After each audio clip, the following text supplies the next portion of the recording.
Hi, I'm Nicola Freeman. I am one of the people behind the Business of Indie Games Summit, and I'm really pleased to be here today with Jay Tholen.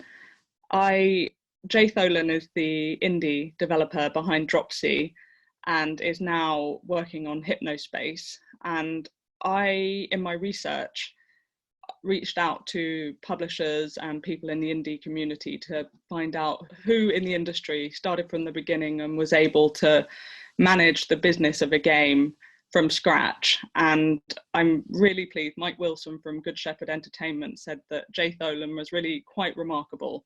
And I'm here with Jay Tholen today. A little background about Jay. He started his career back in 2004 with Dropsy, and he raised awareness on the Something Awful forum.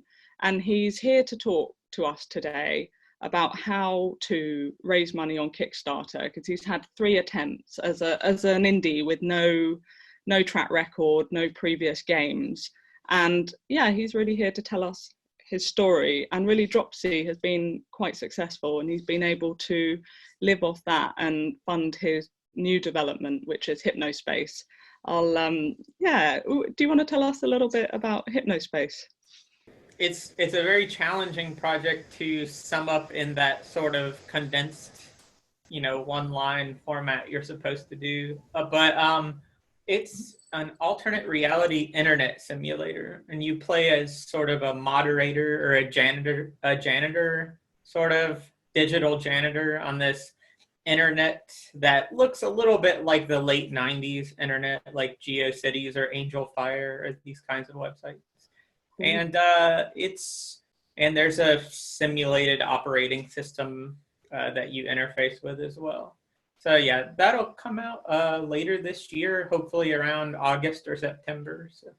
Yeah, I guess when we've had quite a few calls in preparation for this, and when we were talking, you spoke about creating a game as a new developer that causes a buzz. And it sounds like you've got a bit of an eye for being able to come up with new ideas and create a community around them, like you did with Dropsy.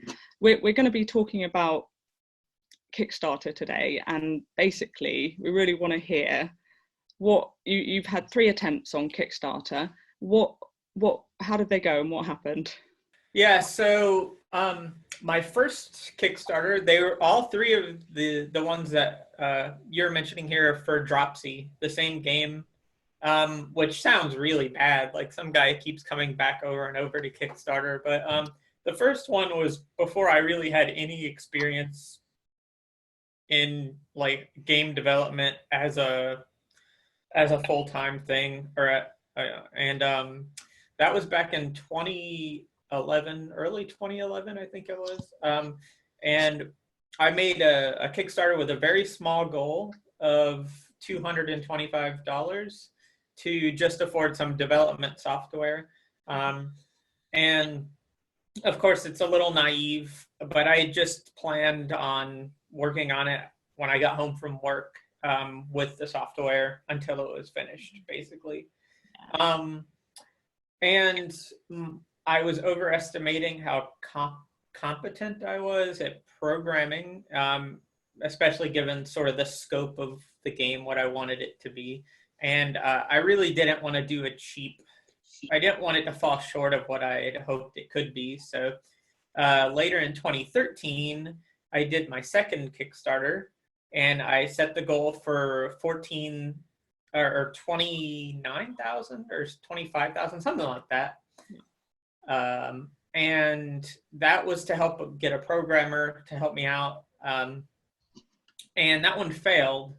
Mm-hmm. And then, which I suppose we'll talk about soon. And then a few months later, at the end of 2013, I relaunched the Kickstarter with half the goal, but it ended up making almost that original 30,000 because I think I did things a little bit better in the second try there in 2013. You spoke about 3 different types of indies on Kickstarter. Mm-hmm. Those with a track record and an established developer with you know, and they're offering an extension of their already existing IP. And then you spoke about those really novel games that people who are able to create the evangelical zeal and build a community. And then you talked about a Me Too game concept. Yeah. You know, for a big market. What category do you think you fall into? Well, yeah, I mean, I think when I talk about this, I sort of glorify the second one there a little bit, so I would say that one. But yeah, I think like the first two are pretty viable, like in terms of success, like getting it funded. Of course, all kinds of people have good project ideas, but in terms of what I think does well on Kickstarter as a smaller developer, I think sort of niche or weird or more original ideas do a little bit better because people feel like that these projects wouldn't have a chance to exist if it wasn't for the crowdfunding. Maybe it just suits some particular interest that they know there's not like an enormous market for. So maybe a traditional publisher would overlook it because it's just very niche. So I think that can create something in people when they see it and when it resonates with them in some like particular nerdy way or something, that makes them just really want to support it so it can have a chance at existing. And then sometimes those things that you think are very niche, when they're finished, go on to sell quite a few copies when they're presented to the market at large. So it's cool that those things are given that chance. But I think it's harder to get a lot of people interested in something that you see a lot of already, like free-to-play games, mobile games. You know, I guess a good rule of thumb might be if someone would do fan art for something, or if someone would be inclined to buy a shirt of something, then, or I don't know, then maybe that would have more of a chance because no one's making fan art for like, you know, gym matching games or stuff like this. So I think to take a concept like that to Kickstarter, you'd probably have more luck going to investors or people who do, you know, business with that kind of genre. I think niche things are a good, you know, if you do weird stuff, definitely look at Kickstarter as a, you know, platform. So. As a platform, yeah. For funding, yeah. And I guess for a new indie who's wanting to develop their first game, that would be a more secure, or you'd have a better chance at raising $15,000 or $20,000 or $25,000 that way. Of course, now you know, people have been burned a few times by Kickstarters, but I think it's usually bigger projects that burn people. The sort of smaller 1, 2, 3 person team projects tend to come out even if they take a lot longer than they said they would. They mostly tend to be finished at some point, the sort of smaller team projects. So yeah, it's definitely I would say, you know, maybe not your first game ever, but of course your first game that you think could do well, you know, that you're excited about, then yeah, I think it's worth giving it a chance on there. So what do you think the biggest mistakes you've made in all 3 of those first campaigns that you did? The first campaign, the biggest mistake was the campaign. It was really in the early days of putting a game on Kickstarter. It was before the Double Fine adventure. It was so I was just, you know, I didn't have any money. At that time I had $- in the bank, and I was just wanting this software because I saw it, you know, $225 was an enormous amount of money for me at that time. So I saw that as like this glowing thing in the sky that if I could just get it, then I could make this game with it. And so I think that whole Kickstarter, you know, it was a little naive, but, you know, so was I. So what do you expect? And then I think in the 2013 Kickstarter, the one where I got a little more serious and was trying to get a programmer to help, the big mistake I made with that first one that failed was the entire first 90 seconds of the Kickstarter video were like jokes and skits. And it started with a parody, like a shot-for-shot parody of the Double Fine Adventure Kickstarter, which I don't think a lot of people realized. I just think they thought it was a weird thing I did. And then that went immediately into a parody of an Insane Clown Posse song. I don't know what I was thinking, because it was clowns, whatever, and the game had a clown in it. So, and then I showed the game at the very end of that video, which was very dumb. So I guess my advice is show the actual thing that people are paying for you to make at the very beginning of the video, and don't start with like some narration that's like with like a black screen and some text. Some Kickstarters have like this, the first 30 seconds they've hired a voice actor and they're like 10,000 years ago, and you just see 10,000 years ago there was a guy, and then you don't see, it takes forever to get to the actual gameplay or something. And I think a lot of people are gonna leave before they get to that, because it does, we've seen this text a million times in other places. So, and I don't think anyone's gonna care about your story until they see, the actual implementation of it or whatever, like what they're actually gonna get.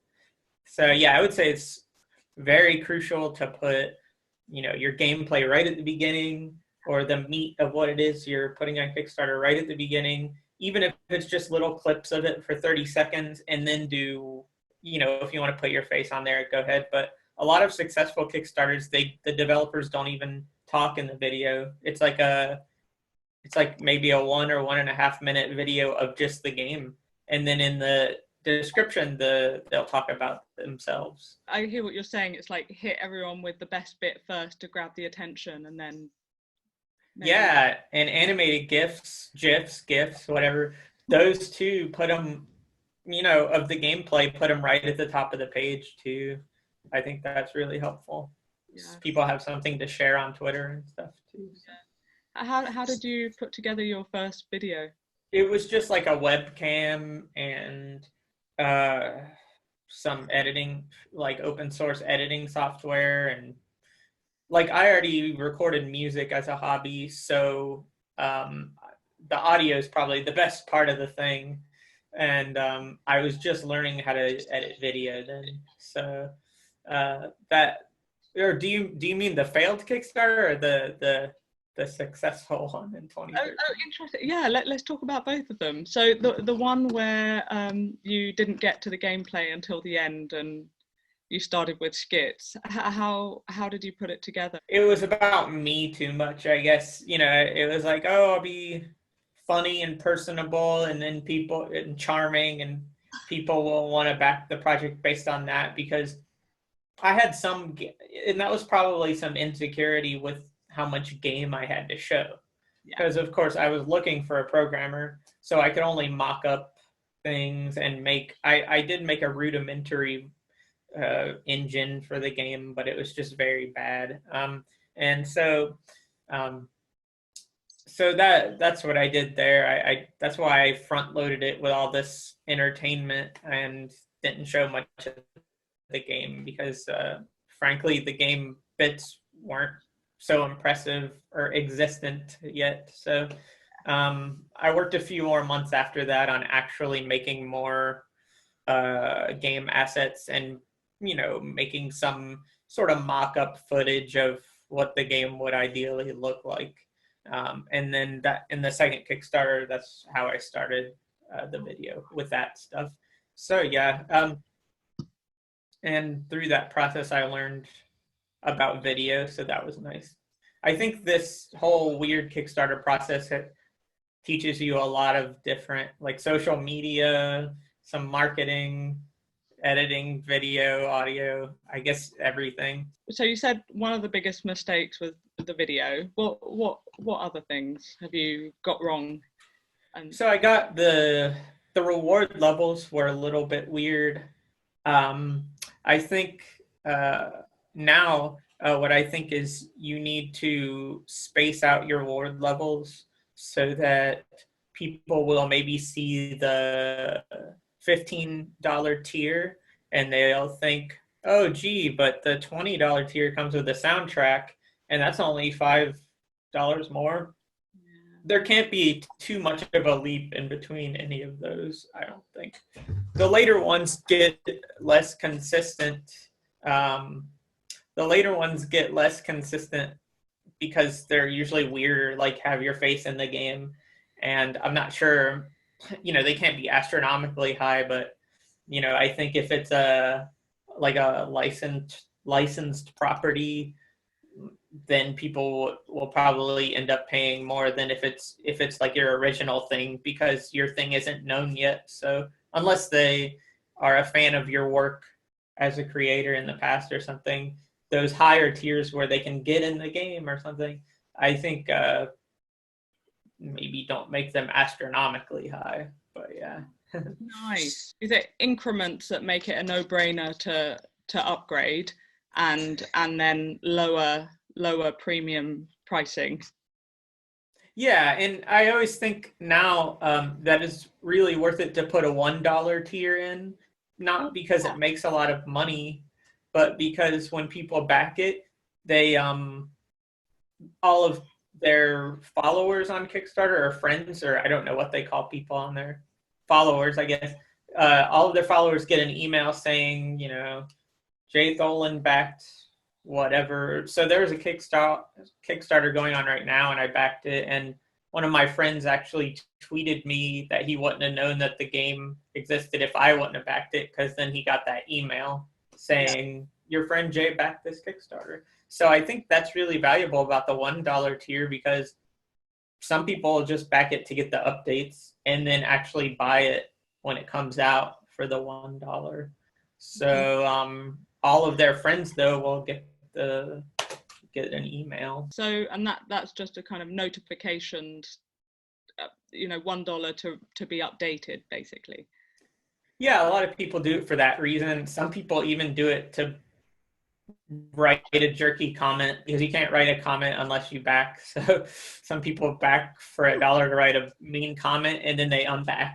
But still, if they have a lot of followers, they get an email saying they backed it. So there might be an advantage to that sometimes. You talked about the first 48 hours being critical. Yeah. Why is that? The first 48 hours in terms of, there's some statistic, there's this guy, gosh, his internet handle is Lobster Sundew, Sundew, but he's a statistics guy, and he does a lot of Kickstarter statistics, number crunching stuff. And one of the things he says is that, I don't quite remember the exact numbers, but it's something like, if your Kickstarter gets to a certain point in its first 48 hours, then you can pretty much say definitively if it's going to succeed or not. Yeah. I don't remember the number, but so I think a lot of people after that first 48 hours might look at a project, and if it looks like it doesn't have a lot of steam, they just might think it's a lost cause and not back it. So yeah, that's what that is. I wish I could remember that number though, but I found that to be true. There are exceptions, like if you get some major press, sometimes domino effect can happen, in one press news website covers it, and then some of the other ones will start covering it. But I think most of the time that's a pretty good rule. Though I found I get less, in my most recent Kickstarter for Hypnospace Outlaw, which was in late 2016, I got more backers from message boards and from Twitter than I got from news websites. And we were on quite a few news websites. It was mentioned in Kotaku and on Rock Paper Shotgun and Destructoid. So those are pretty big, but you don't. I think maybe it's more valuable for when they share it on Twitter or Facebook than it actually is from the websites themselves, maybe. But yeah, got it. What do you think needs to be done in the first 48 hours in preparation for those first 48 hours to make sure it goes well? One thing that's good to do, though you probably won't get a lot of replies, is find email addresses from press people who have written articles about games that maybe not are similar to your game, but are in the spirit of your game. Yeah. Like if you do weird artsy stuff, then find someone who writes about weird artsy stuff on a website. And also email the main, like I emailed Rock Paper Shotgun about my game, but I looked up the people who wrote articles about other similarly odd games, and I emailed them. And some of them I was already familiar with their writing because I just enjoyed some of the things they would write about, and I would kind of follow them. So that helped me, I think, customize their email a little bit. But so I feel like it's really important, at least like not too far in advance, because I'll just forget about it, and not on the weekend, but maybe Monday, Tuesday, Wednesday. Send out a bunch of emails to these people. And I didn't, like I said, I didn't get a lot of replies to those, but I did get articles that popped up later. So sometimes they won't even reply, but they'll start writing something. Sometimes you won't get anything. But I think that if you can align that with your first 48 hours, and of course it's very important not to launch a Kickstarter when GDC or Gamescom or E3 is happening, because all of this press and all of the social media video game discussion will dwarf your little Kickstarter. It's better to do it in a drier time, like maybe a January or February, or August or September. Of course, there are very few dry times nowadays, because I think a lot of indie developers know this, and so that's when the indie developer news is heavy. But it's better than competing with like a big game that everyone is talking about. So. Yeah, exactly. You talked about customizing emails to the press and finding a way to communicate that you know what they're doing, and just to really make your email stand out to other generic emails going, because I guess these people are receiving inundated with games that they're asking about. And what do you reckon you can do to kind of cultivate those relationships and be seen? That's really hard. I think it's sort of tangential to this, but I think it's important to have some kind of presence on Twitter and maybe Facebook, but I guess mostly Twitter is where I see these people, and maybe Instagram. But anyway, but I think because if you can take an animated GIF of your game or a little video clip, just some clever, cute part of it, maybe something catchy, and get it retweeted. People like to share these cute things, and I think your projects can become known purely through that. And then perhaps once a journalist then sees an email about your game, and maybe include a GIF in the email too. Actually, definitely do that. And if they see that in their email, they'll be like, "Oh, I've seen this around. It must be somehow significant," or maybe they just liked how it looked, and now the person that made it is contacting them. So I think that helps. So being seen once or twice, and then suddenly I guess the GIF is in the memory. Yeah, and maybe reducing the amount of clicks it takes for them to actually see your game. So definitely like including embedding a GIF in the email could help, I think. But I guess the challenging thing is even getting them to click on the email itself, which I don't have much advice for. Don't sound too salesy, marketing-y if in your headline maybe for journalists. I don't know if that goes over well. But yeah. You talked about social media. What have you done to? I can't remember. You got 6,000 followers on Twitter. A little over 5. Okay, yeah. Yeah. How have you done that over time? So yeah, that's just very slowly grown. I think it's really bad to do the things where you pay for followers. I think most people know that. But I think just what you make as you're making it, even if it's early, if there's some interesting bit of it that's not a spoiler, just there's a program I use called GIFcam, and there's another program by the same person called VClip, and it's just a little window you put on your desktop and resize, and you click record, and then it'll export a GIF of that, of whatever, the window stays on top. And then it's very quick. I just open the program up and make a GIF of what it is, and then maybe try to think of some clever comment to go with it and put it on Twitter. And I definitely include the name of your game in the text if you have a name yet. But in general, people just things that are entertaining to people, and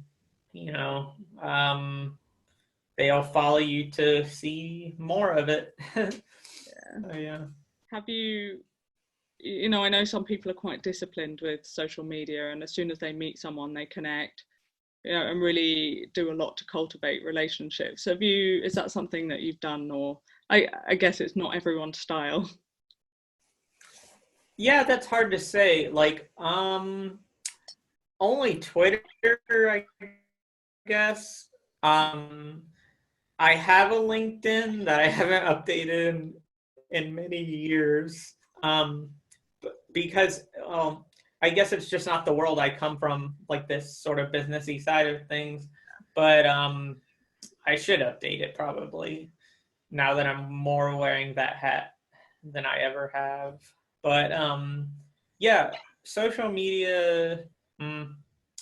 Yeah, I really neglect everything but Twitter. I think I should start Instagram though, because I guess what my thing is there is, when I meet people in real life, I'm really not disciplined about getting their Twitter because I don't have a data plan. Well, I don't have a good data plan on my phone.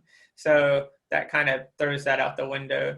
And then, but I do try to remember if they give me a card or something when I get home to like add them back or add them. But I think at events and stuff, just meeting people and taking an interest in what they're saying in that time and what they're doing is good, even just because and also, okay, I have a little tip. I don't know, not trying to go and talk to like the famous or well-known developers. There's always like a nerd halo around like these sort of relatively famous indie developers at these events and stuff. And like, just go talk to someone at the event, like especially if it's like a game developer thing. Like there's Fantastic Arcade and Amaze, and these two festivals are sort of more art game focused, a little less traditional. But pretty much everyone that goes to both of those events is working on something, and usually it's pretty interesting. So I think it's important just to go there. Don't have some like, well, know that this will help you, but don't have some businessy agenda thing of like making important networking contacts, because I think people sense that you're just being opportunistic when you're talking to them, and just try to be interested in what they're doing. If they're showing a little game, if it doesn't have a lot of attention, like, because who knows, maybe this game one day would be a huge thing. And if your goal was to do networking, or one of your goals was, then you will have made a big mistake in not talking to this person, or you would have regretted it maybe. But I think really and not even like, not for marketing reasons at all, just being a person and making friends and hanging out, yeah.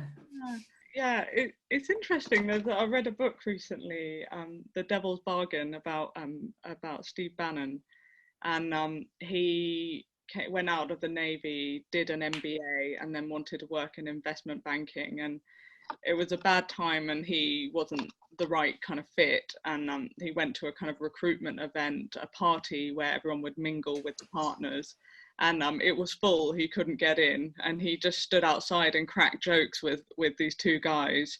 So when they were going through who they met at the end, he just thought, oh, I give up, this is not going to work. And then, you know, his name came up, and the two partners remembered him because he was funny.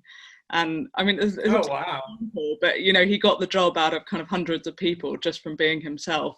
I'm not endorsing him or Of course, yeah. him, but it was just interesting, you know, that approach of just being yourself, and you know, just seeing where relationships take you, and just expressing interest in other people. Yeah, for sure, yeah. Being a nice person, it yeah, gets... being a good person is the trick or something. Yeah. So yeah, I guess one thing that, you know, just talking to people who might look uncomfortable at a convention, and you know, just making an effort to go around and introduce yourself is a nice thing to do. Yeah, for sure. And like, yeah, being helpful, like, I guess that, like, I try to, like, I run this, I'll do a little plug. I run a thing called Video Game Look Club. Oh, Get yeah. it? Book club, look club. Haha. And what we try to do is highlight a few independent games that don't, like, I searched the title of the game on social media, and if it's high quality but has very few mentions anywhere or any articles about it, then we'll feature it. And we try to get people talking about it, the games, and playing them. And we have a little Discord chat where we discuss the games. Lately, I have been sort of not so active because I've been so busy. So I made it a quarterly thing instead of monthly. But just do something, like, if you're in a position where you already, your games even a little bit have some kind of notoriety, then I think remembering back, you know, before I released anything, I would look at people who are where I'm at now, and you know, as like they had made it or something. And it can feel like you're not allowed in the circles where they made it. Like, there's some exclusive made it club. And I think everyone on every level feels that about a level closer to the center or something. If you're trying to do it as a career, I guess. And so I think it's mostly an illusion. But at the same time, I think that doing things to sort of break that, and like featuring games that aren't getting a lot of attention, or just like even just retweeting them, just help some people out a little bit if possible. I think that can go a long way too, just because, well, you know, I mean, in crappy marketing, you know, you build up some goodwill. Yeah. And then when you release a thing, the people you helped will ideally help you and promote your thing. But I mean, you just do it because you remember how it was, and so you want to help their cool thing get seen by people. So yeah, That's nice. Look, you just mentioned Discord, and what do you think can be done on Discord to raise your game's profile? Discord's pretty cool because it's really like IRC, or like the old chat rooms that have come back again. Like they repackaged it, and now chat rooms are a thing again that people use. So yeah, I mean, our development team uses a Discord channel, private channel for us, and then there's also one for Hypnospace. I'm a member of like 30 something channels. Like I should probably leave some of them because it's too much. And I have ADD, like not joke ADD. I have legitimate ADD. So it's a problem sometimes because I have all these notifications, which I can turn off, but I don't. So, but ADHD to another. Yeah. Just an American thing. Yeah, ADHD. I guess it is. Yeah. But anyway, yeah. So it's really good though because during the Kickstarter, I posted it and a link to it, and people have just been hanging out in there, and you know, some of the more spoilery or things that I'm not ready to show of the game, you know, big time yet, I'll post them in the Discord, because a lot of that stuff I want to save like for a trailer or something. I don't want to blow everything. I feel like if you overshare like as you develop the game, unless this is some very intentional marketing thing where it's like open development and you're sharing everything as you make it, I think then once you release your big trailer, everyone's like, oh, I already seen all of it. Big deal. Big deal, on board. Yeah. Yeah. Nice. So I guess you can get feedback and hear what people have to say. For sure. Yeah. Like I've posted some things in there about design, like what they think about the design. And as we get closer to beta testing, which I haven't done this before because Discord wasn't a thing during Dropsy's version of this, but I imagine we're going to utilize the chat a lot during beta testing because it's immediate feedback. And now they have screen sharing and stuff. So that'll be very helpful, I think. But I know some developers who just have hugely populated Discord channels. I don't really know how ours has some people in it, but I'm not sure how they did that. I guess it was a very intentional effort, something I haven't researched so much, but I do enjoy using it, and it'll probably grow closer to release, I imagine. So yeah, nice. Back to the prep work that you do. I think you said for reaching out to games media that, you know, not to do it. Well, what kind of time frame do you recommend? So do it. Well, also launch your Kickstarter at a good time, like I said, but also so send them emails maybe 1 or 2 days, at most 2 days before, but 1 or 2 days before the Kickstarter launch. And you could even do, I've seen some campaigns, I don't know how effective it is, but I've seen some campaigns do a 7 days till the Kickstarter launches. If you're press, check, email us or whatever. I mean, maybe that's effective. I've never done it, but definitely not too long before it launches, or they'll just forget. But yeah, because you just want articles while it's up. If you get articles before it goes up, people have nowhere to click, and then they'll forget about your game once it does go up. So.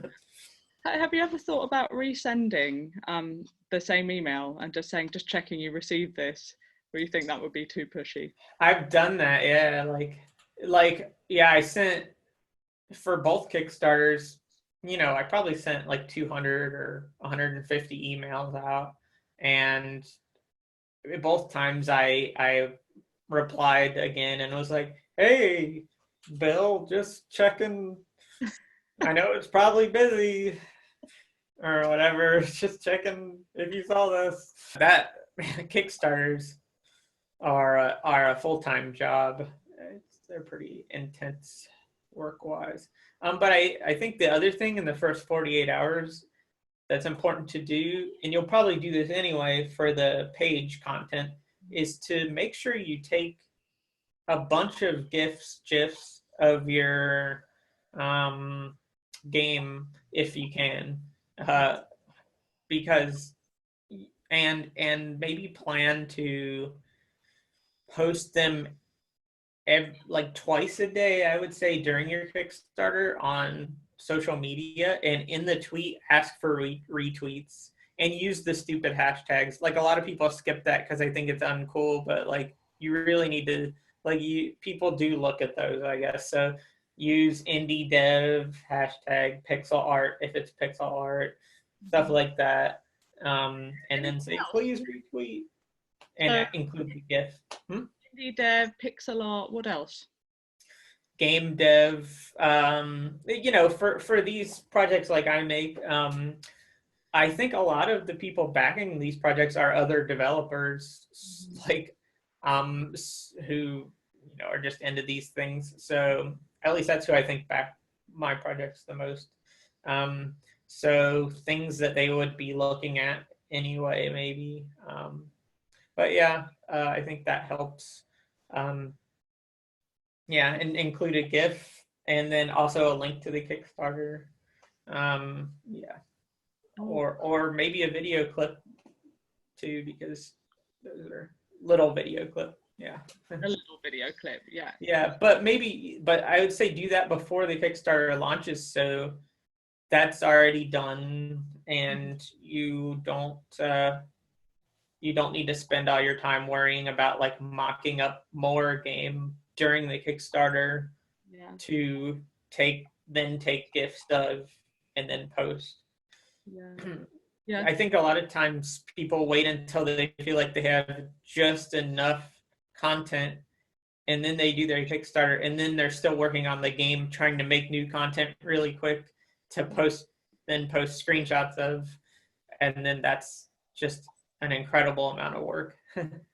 Yeah. You're saying a bit of a plan about, what needs to happen and what needs to be ready in time. It doesn't need to be a kind of corporate marketing plan, but it sounds like you've worked out what it is that needs to happen at what time and what needs to be ready. Yeah, there's definitely like an idea now in here of like generally like what should happen in this process, and maybe some of it's not so. It's from my experience, so maybe it only applies to my kind of project, but it's worked for me, so yeah. It really has worked for you, because it sounds like you've created games that people like, and that's just what I want to do. Yeah.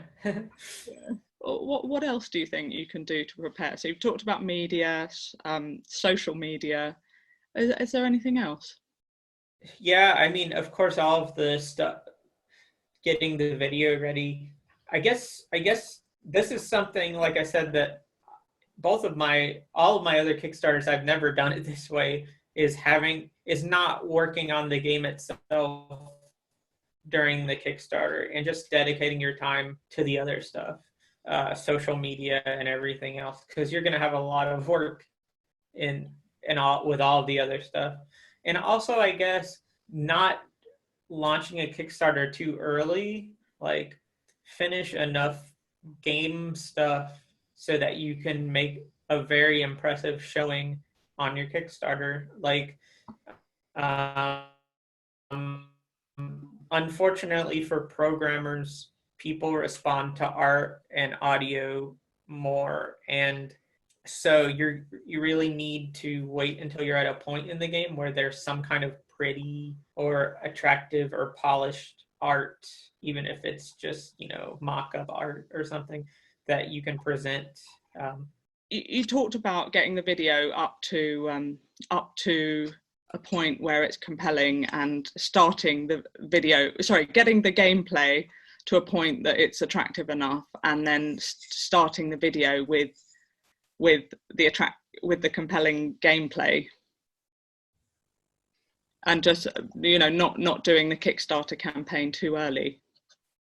Yeah, for sure. Like, if you think it's going to take you another couple of months to get the game to a point where it has enough features or flashy content to carry a Kickstarter, then just maybe jump ahead to the next safe launch window, instead of, because there's always this feeling, I think, where you know, you need to do it now for some reason, and I or as soon as possible.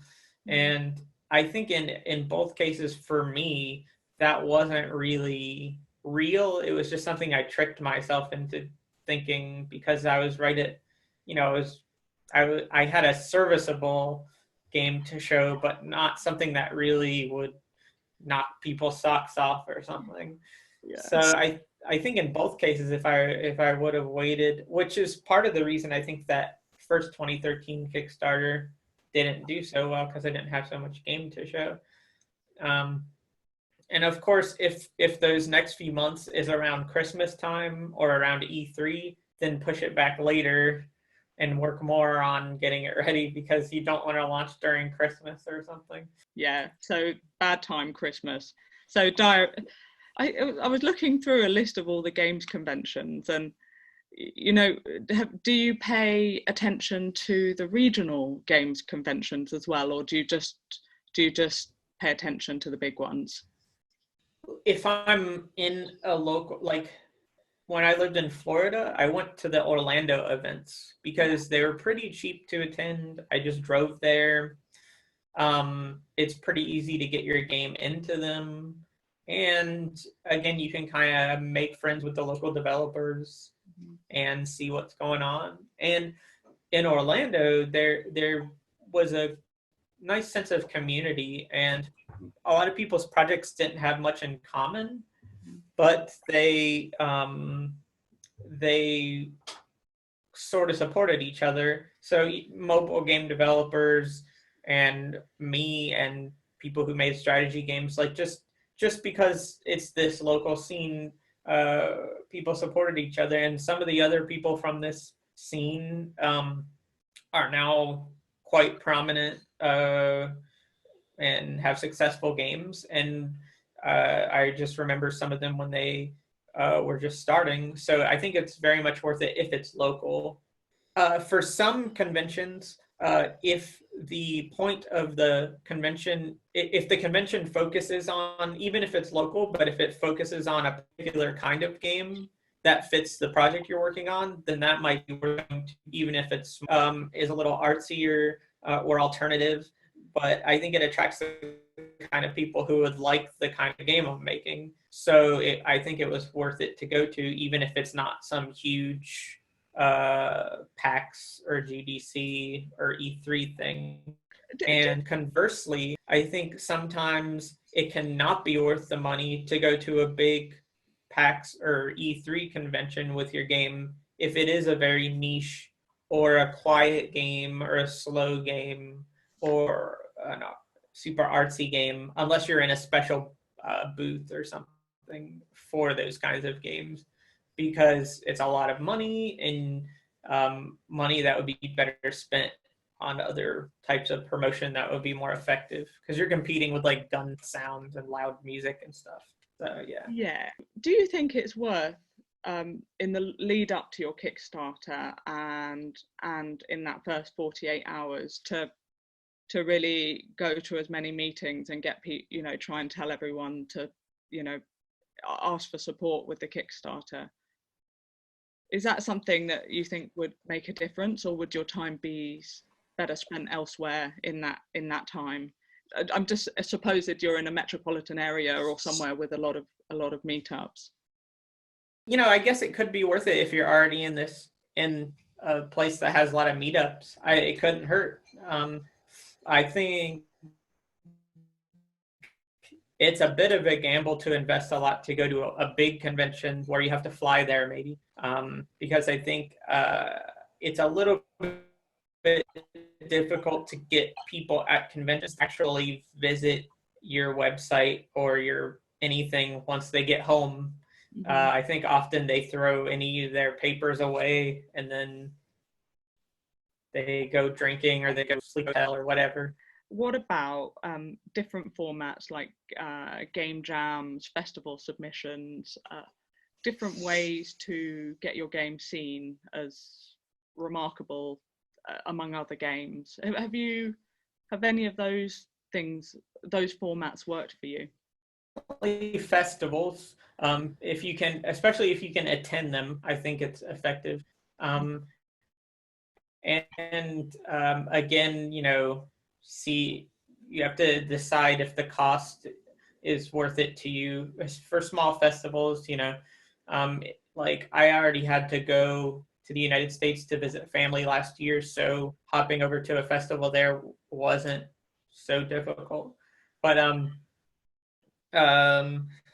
and game jams are good purely for making friends, and I've met people who I later, worked with on projects at game jams. So they're very useful for that, and just improving yourself.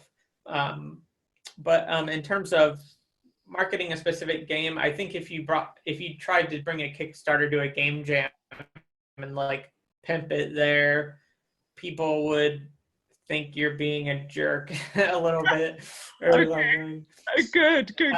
Maybe a little bit. Maybe if you're a really good, helpful team member, and like at the end of your game presentation, at the end of the game jam, say, by the way, and then you can show them what you have. But during the jam itself, I don't know. I would feel a little weird about it just because I think it would backfire or something. But I think definitely little festivals and stuff are good. Don't hit a bunch of festivals like you're taking your game on a tour, unless you're some huge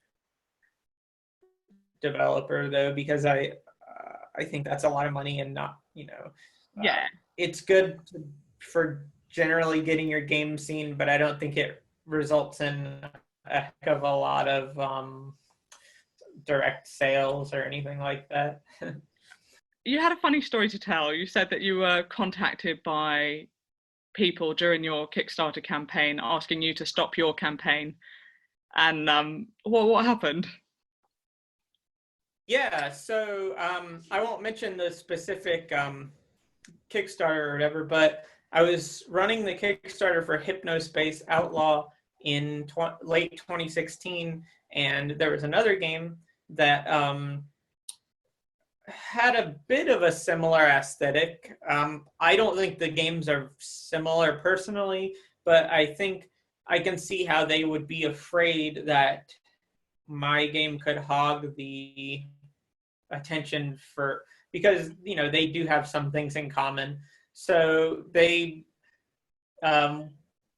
we talked about cross-promoting each other's Kickstarters, like sharing the Kickstarters in the other person's Kickstarter update and doing it via social media and everything. And they sent me one of the team members sent me a message asking if I wouldn't launch my Kickstarter, because we were both preparing to launch ours, if I would hold off because theirs was going to be launching too soon. And I didn't want to hold off because I was prepared and ready, and this is like the window that I wanted to launch in, because it was before Christmas, and it was in September or October, and I was feeling like that was as late as I wanted to launch, unless I wanted to wait till next year, because I didn't want it to overlap Thanksgiving in the United States or any of these holidays where people aren't paying attention to computers so much. So I launched it anyway, and I tried to help them promote their campaign because I did feel a little bad. Yeah. But I mean, you know, so their campaign did fail, which made me feel a little bit bad. And then they did launch it again this last year and it succeeded. So that's good. You've said that you've learned through your previous campaigns that the timing is right. So I guess, you know, if someone says to you, oh, do you mind if we put ours first and you postpone yours? It's not, you know, yeah, it's not, yeah. It was a little weird because I can understand that. But yeah, and they launched their second Kickstarter during Christmas, like right before Christmas. And I really felt like that was a bad idea, and it just squeaked by finishing, but it did succeed, so that's good. I'm happy that they're able to make it, but yeah, there's a lot of people online who will help with, like, who've posted a lot of content about statistically the best times to launch, and not only the dates but the best, like, hours of the day to launch. Like, you want to post it maybe right before people on the west coast of the US wake up, because that's where most of the game journalists are, and so that their inbox has an email when they wake up, maybe, that the Kickstarter launched. Nice. You know, so, and being in Europe helps with that because I have some time on them, you know. You did have some comment the last time about when you looked at your competitors' game on Kickstarter, and you could see the things that they were doing wrong from your own experience. I mean, we're not talking about in particular, but what was it that you saw in their campaign that wasn't working? I think their Kickstarter itself was okay. The video was okay. The Kickstarter page was okay, but they weren't really sharing it much on social media. Like, they were doing maybe one post every 2 days, and with a GIF in it, or just not even with a GIF, with just a link in it. And you really have to, during your Kickstarter, you have to not care about bugging people, because you really need to post that link at least twice a day and ask people to share it. Like, and the people who know your stuff will not mind, and they will even share it many times, and because they want the thing to exist. I mean, you're not some soulless company selling something no one wants. You're like pushing something. You're just, it's your thing you made, and so these people who follow you most likely support what you're doing and would like to see it exist too. So I think maybe a lot of people are scared about bugging everyone, but you really have to share it a lot, and like, that's why you should have a lot of different GIFs, so it doesn't get so old seeing the same animated GIF a million times. Yeah, just have a variety of those to post. And so with that particular campaign, I kind of started helping a little bit on my social media accounts towards the end of their campaign. We did a stream together too, because, you know, my game had some similar stylistic elements. So we did a stream of both of our games, and but towards the end, I started helping them post GIFs and ask for retweets and stuff like that. And so I think that's really crucial, and a lot of people overlook it. They think, oh, I have these followers, and then they figure that the followers will maybe seek out their stuff. But I think a lot of times, just with whatever algorithm Twitter or Facebook utilizes, a lot of times these people won't even see their posts. So you have to hit different time zones and make sure everyone sees it and has a chance to retweet it and stuff. Once you have your campaign is successful, how do you manage the communication with them? Like, for instance, with slip deadlines or, you know, any issues, how open and transparent are you in communication? I'm open, but my deadlines always slip.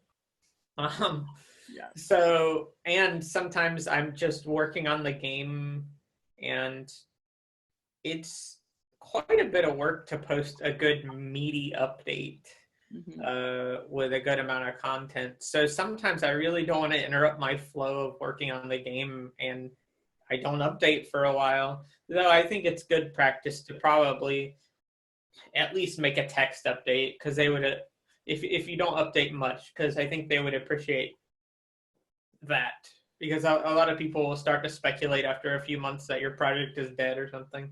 Yeah. That hasn't happened with Hypnospace.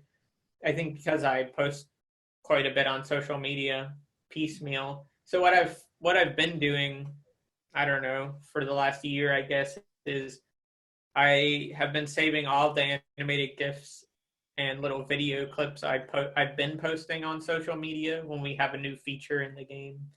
And then just post all of those and add some text commentary about what the features are that we added. So it's not so much of a burden. Before, I was trying to do video updates where I would get in front of this and put a fancy background and like, it was too much work. It was real like distraction from working on the game. So I think people are satisfied with just seeing some little snippets and getting some text and just knowing that the project is coming along. But Discord also helps with that too, because when they can just directly say, "Hey, what's up?" then you can reply, and it's quick. So the people that are most interested will likely be there anyway. So Yeah. So you said the first 48 hours is that's when you have, like, would you? That's where when the intense activity is. But then, what do you do for the rest of the life cycle of the campaign? Is there still?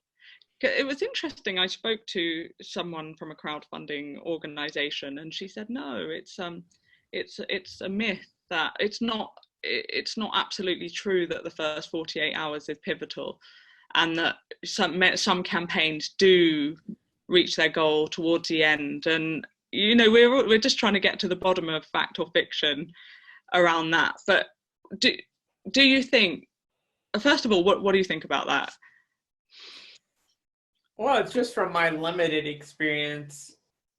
I think for the type of project I make, which is maybe a $20,000 to $80,000 ask with a small team with a niche game, for that kind of project, I think that's generally been the case. I don't know if it's dead set 48 hours, but if there's no excitement at the beginning, unless they get some heavy coverage later by some influential people or a news site, usually it's not going to succeed, because I think it's more indicative of just how much work they've put into actually either the quality, because maybe just no one wants to back it because they don't think it looks good, or they just haven't put enough work into getting it on social media, or they just don't have the ability to do that, or even know they should do that, you know? So if you don't have a lot of attention in that first 48 hours, then I think maybe that's just indicative of how they're going into it and how they'll keep, you know, continuing their campaign without a lot of traction, you know. Do you think there's any way to turn around a campaign that hasn't got traction? Yeah, it's definitely worth trying, like, but my advice would probably be the natural stuff anyone would do who is has a campaign that's failing, like re-email all the press. I mean, I guess a lot of that, though, if your campaign is failing, it's either because people don't trust it, which, you know, is usually for bigger projects. There was recently a campaign for a large IP game that has to do with theme parks that it was very obviously planned and written by these very corporate, like, executive types, but they were wanting common people to invest in it. The way they talk to you, it was like we've sold millions of copies of this game in the past, and here's our new entry. And then you're thinking, like, well, why do they need me? And then they're like, and we're gonna add all of these mobile features to this game too. And, like, it's funny because, like, maybe their pitch would work very well on some rich dudes in a room somewhere, but I think for just your average person who had some nostalgia for their IP, then they're not gonna care about that. They just want the game to be cool and good, and it looked like they were more selling an investment opportunity. So that's a quality problem, or just a being out of touch. It didn't fail, but their goal was millions, and they made in the tens of thousands because they set their low goal to something super low, like 15,000, and it wasn't on Kickstarter. It was some other, like, investment-based crowdfunding, and they wanted to make in the millions, and then it got a lot of sort of press wasn't super into it either, and then they came out with a statement saying they were going to be funded anyway by a company. So then everyone was like, well, why did they even do this? So I think it may have been Twitter. What was the Twitter active comments on that? Well, most of the people I knew on Twitter were super not into it. Like, they liked the original game from the 90s that it was based on, but of course they weren't into this attempt. But I think that was just a little tone deaf, like, but I think again, that was a huge IP that was, like, super big, and, like, people watching this, not super applicable to them. But I just said that to say, unless you have some structural problem like that campaign had, or if you have a quality problem, like, it's ugly, I mean, if your game's not attractive, then there's not much you can do there. But unless you have some problem like that, it's almost always can be boiled down to, like, exposure, like how good they're doing on social media, or how much press has picked it up, maybe, or how many people care about talking about the thing. Yeah. So in theory, if you don't put enough activity in up front, and then you realize you've got a window to get it done, and you suddenly ramp up your social media activity, reaching out to games, press, influencers, and in theory, it's possible to turn that campaign around.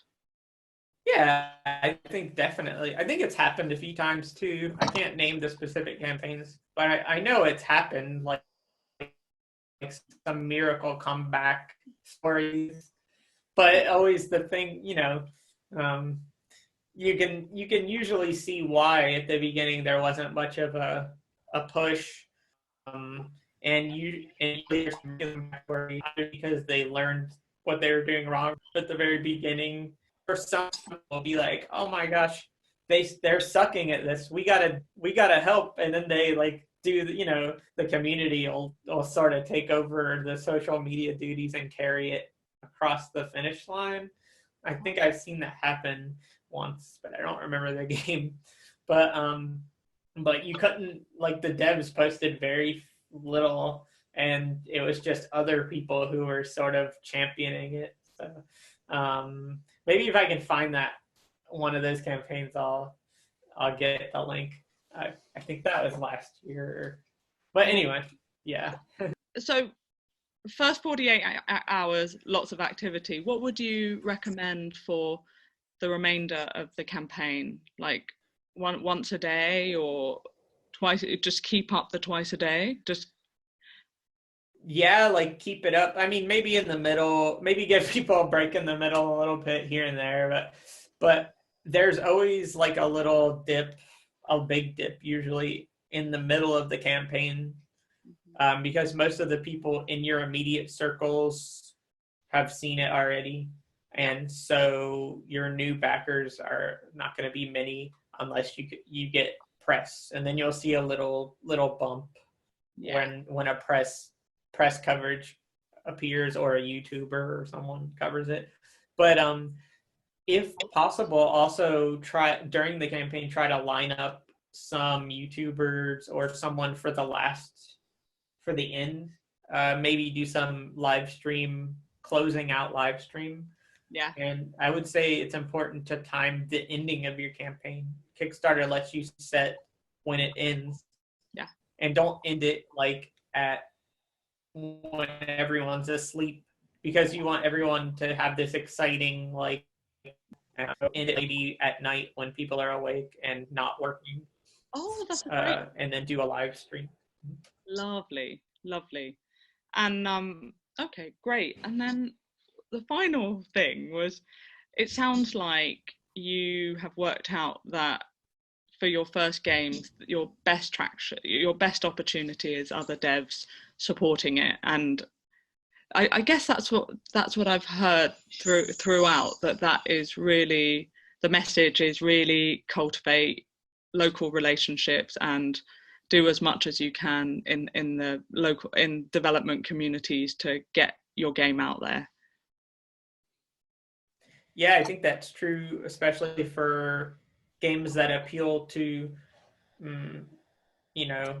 thing that appeal to other developers. I guess like my game is set in a fake operating system, and has a fake internet that looks like it's from the late 90s, and so these tinkery things, I think, that evoke that era would be highly likely that a lot of current game developers. So it's there, but in terms of kickstarting, they're the exact people who would probably put money down to help you kickstart it. All right, well, great, thank you. I know we've been here for ages, so Nah, it's fine.